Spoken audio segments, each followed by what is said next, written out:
This year in Monastir at the Marina, there's been a lot of artwork placed on the flatter walls and in public spaces. Some of these paintings and murals are absolutely stunning. We were recently at the barbecue on the Sunday afternoon for the community there, and I had a chance to have a good look round at some of the stuff that's been done. It really is quite fantastic. There's a lot more around the rest of the marina. But it was time to go back to the UK, and therefore we decided to check our batteries and make sure everything was all right before we disconnected them on the boat. Obviously we've left the bilge pumps etc. still connected, but everything else we tested before it was time to fly home to the UK. Hammamet Airport, where we were flying from, was about an hour by taxi, and it wasn't long before EasyJet had us flying back across the Mediterranean to the UK, just south of Southampton, where we met up with our daughter, because that's where our new to us camper van has been kept, on her driveway, where the vehicle's been parked up for roughly 2 years. There was quite a bit of diesel bug in the tank, and we had to remove that, as well as fixing the rear lights. And this is that story.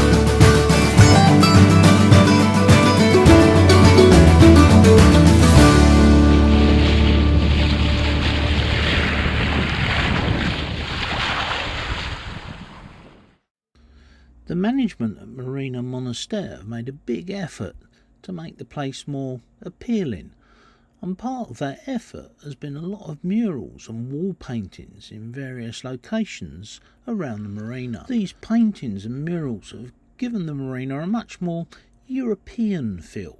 The artwork reminded us very much of southern Spain, Barcelona in fact, where this kind of artwork is very prevalent.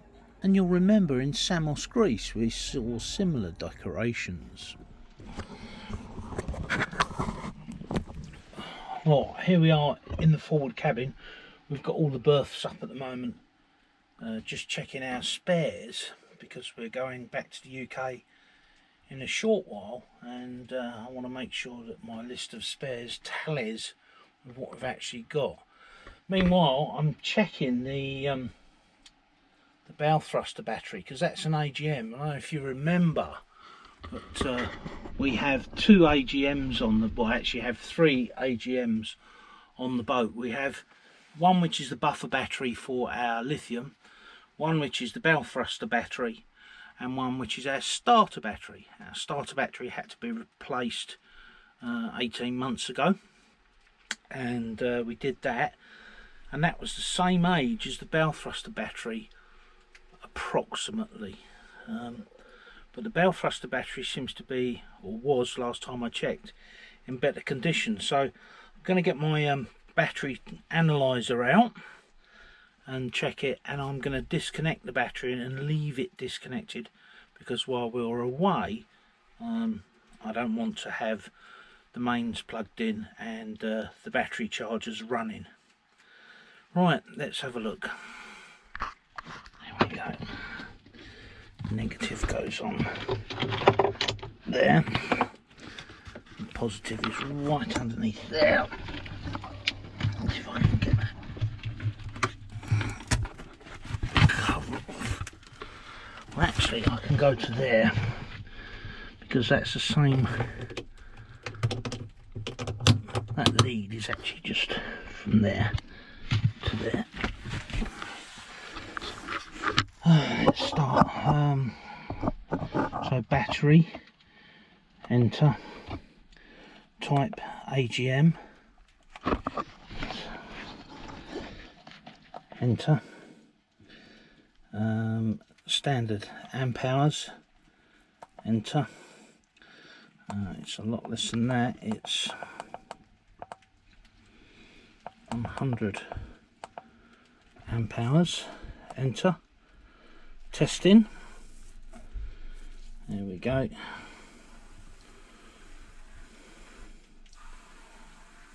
So, good battery. State of health 72%, which is okay. 115 amp hours. Sorry, 515. So I can't read that. 615 amps. That'll be the cog cranking. State of charge 100%.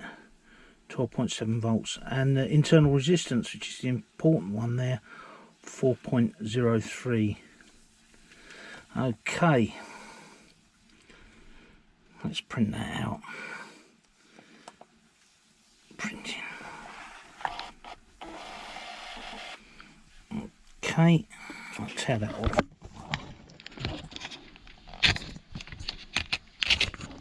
Tear that off like that.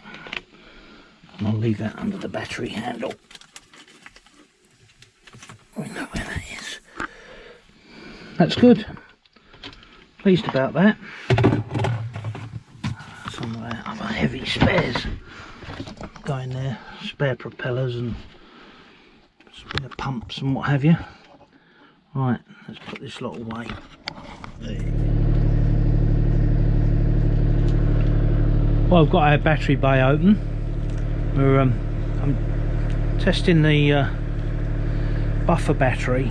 The last time we checked it was a year ago, 18 months ago, and it was state of charge 100%, voltage 9.96, rated 560 amp hours, 560 cca. It's an AGM, and the internal resistance was 4.78. So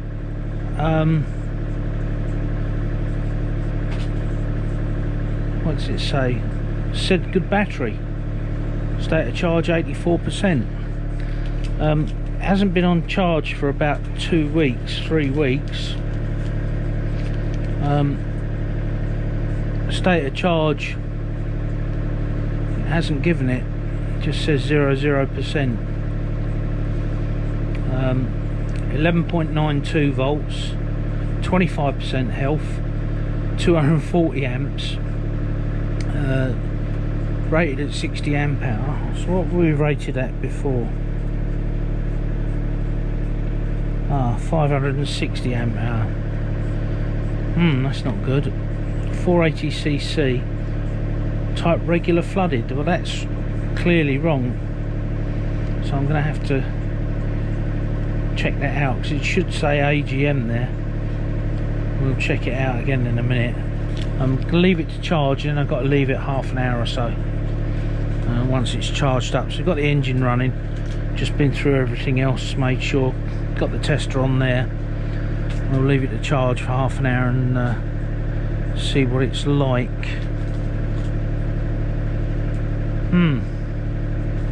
Hey ho.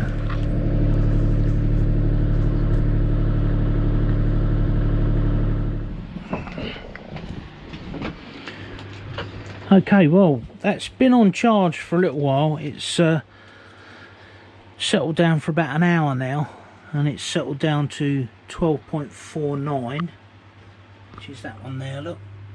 Focus. Just have to believe me. 12.49, 12.51. That's our desulfator, by the way. If you haven't seen the desulfator, go to our website, www.svimpavidus.com. Buy one of these. If you've got lead acid batteries of any type, whether they're AGM or liquid, it will help desulfate the plates. They have been known to bring a battery back from the dead as well. Okay, anyway, so just to run another scan on it. State of charge 100%, voltage 12.6, state of health is 53%, which is okay. It's not brilliant, but it's okay. As it's only a buffer battery, it doesn't need to have a huge amount of capacity. It's rated at 480 amp hours, which is 480 cca as well. It's an AGM, and the internal resistance is 7.1 milliohms, so 7.1 is okay, that's good.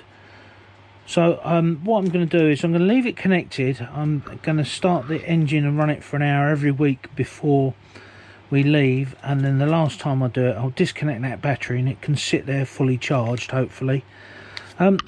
We've actually got two chargers on this boat. We've got this one here, which is the old charger, 40 amp, but it can't be set to lithium, which is just crazy. Well, not according to the instructions anyway. So that's set to AGM, and that charges our bow thruster and our main engine battery, which is over here, and it used to charge the domestic, which in here. Now I disconnected the domestic run. I can't find the blasted cable now that I disconnected, because what I could do is I could reconnect it to that positive on the buffer battery, switch off the two battery to battery chargers, and then while we're on mains I could just keep that charged up and topped up without having to start the engine. But it does the engine good to be started up every week, so there you go. But while we're in England, that ain't gonna happen, so hopefully that'll be okay when we get back. So again, once again, I'll just tuck that under there. Hello, blasted phone never stops pinging. So that's a reminder of when it was last done.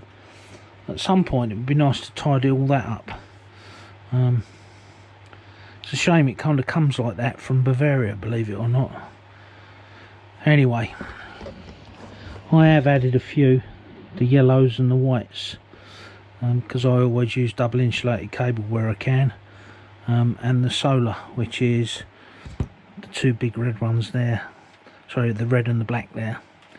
Anyway, that's it. Let's put it all back together again, and then all that's left to do is to test the engine battery, which is only 18 months old. It'll be fine, but I'll test it anyway. So the last battery to test, the last battery to test is this one down here.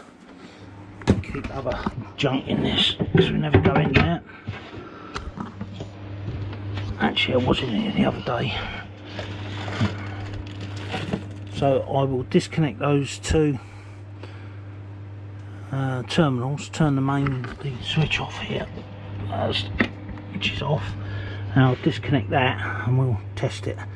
Need to put the camera down. Okay. Fella in the big boat opposite's just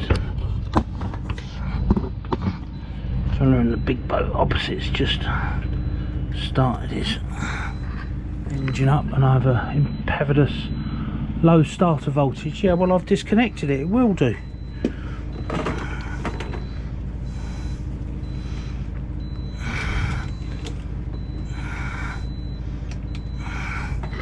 Okay, so this one, get that out of the way, is 80 amp hour AGM.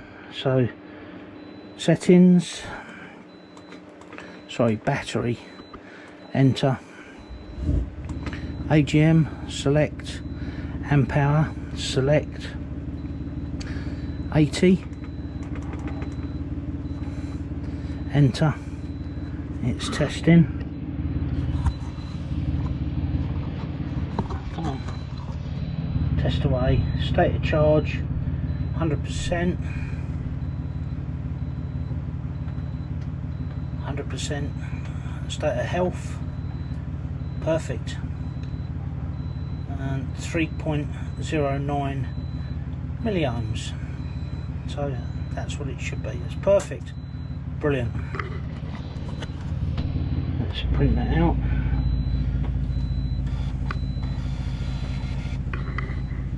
as I say, this is a quite expensive piece of kit, but it's well worth it. It prints out, store that on top of your batteries, away you go. It's on our website, www.spinpavidus.com. Go to the shop and it's on there. That is the cheapest you can buy it on our website. So it's an Amazon affiliated link. It won't cost you any more. In fact, you won't get it cheaper anywhere else. For the same piece of kit, which is a Unity, which is a good kit. Yeah, and it will last you a lifetime if you look after it. Right, let's put this on here. I'll need my other hand. Just a couple of days later, we found ourselves in a taxi working our way towards Hammamet, where we flew back to Gatwick in the UK. We left Monastir at 9:30 in the morning, and by 5:30 in the evening we were back near Southampton at my daughter's place. Patrons are already aware, but at the beginning of this year, when we were back in the UK previously, we had the opportunity to buy my dad's camper van. So this is a high top Transit rear wheel drive, and no, it's not the engine with the wet belt, it's got a proper cam chain. My father hadn't really had the opportunity to drive it or go away in it for about 2 years, so it sat and was starting to deteriorate. We struck a deal and I drove it back to north of Southampton where my daughter lives and put it on her drive. One of the LED driving lights has packed up over the winter, but the main problem we had was that there was diesel bug in the tank where it had been sitting still for about 2 years. And so we had to empty the tank, blow all the fuel lines out, replace the filters, and then check that the pumps were okay on both the diesel heating and the injection pump. The rear lights on Transits are renowned for packing up, but I managed to get the new rear light cluster inner from Amazon at, well, a half decent price. And so both the rear lamp inner clusters have been replaced and rewired. That was a bit of a job. Some of the wires had deteriorated as well, and when I got in the back I found someone had been in there before to fit the rear tow bar or drawbar electrics. But no worry, all done. Well, she's driving alright. This is the area my daughter lives. It's beautiful here. You're in sunny Hampshire. It really is. We're about 10 or 12 miles north of Southampton and about 8 miles west of Portsmouth. Well, the van's in the workshop, one of Ryan's mates. We've been underneath there this morning and taken the diesel tank off because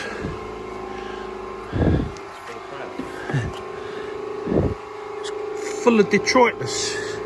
So the van had diesel bug. While we're here, it's going to tidy up the insulation at the back, new electrics on the tow bar, and then got this issue here which is common Transits.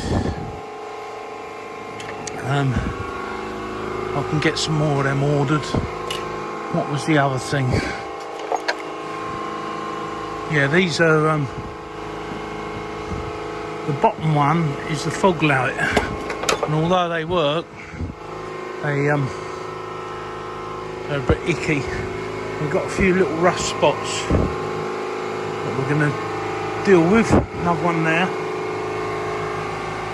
a couple on the roof. Well, hopefully we can get her polished, see what it's like. Ryan's emptying the diesel now.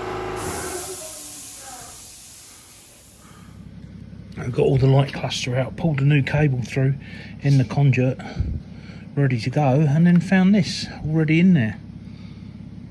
That's the bypass relay, and it looks like it's all in good nick, so we'll put it on and try it anyway because there's plenty of trailers around here.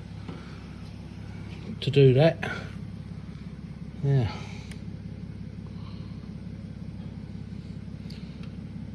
When I checked the front driving lights, I found that water had got into the LEDs, and so we replaced them with a new set. £8.49 for the pair, which I didn't think was too bad. The inner bulb holders were just $15.99 from Amazon, so we bought a set of them, and that included part of the wiring loom that we also had to replace. Oh, we're back another day. There's a man under the van. He's just connecting up the hose pipes, what have you. Sorry? Did you just assume my gender? Yeah. Oh yeah, I thought it's just there's a person under the van who could be gender negative, neutral, whatever it is. Anyway, that's the connections there for the old one, and you can see someone's been in there before. This is the problem. That's all rotted away there and inside there. So to get that off, what we have to do is go in the back here and undo two nuts, and the whole lens comes off. So two plastic nuts, whole lens comes off, and then I'm going to take that out and change it for the new one. The new one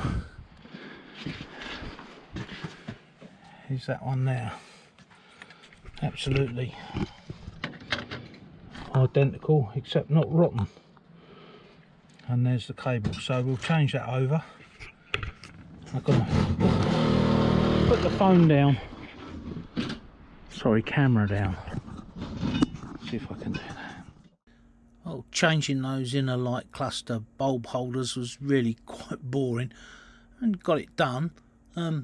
Most of the tools I've bought new for the van, so that we've got a full set to carry with us.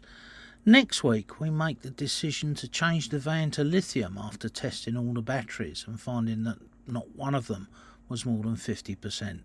Don't forget to like and subscribe. Put your comments down below, we love reading your comments.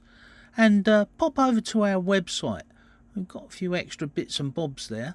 I'll probably put these light pieces on and the other things that we bought for the van in the next couple of weeks, because not only did we decide to go lithium, but we've upgraded the electrics inside the van as well. It didn't really need doing, but while we were there changing to lithium and changing everything about, I thought I'd do it anyway.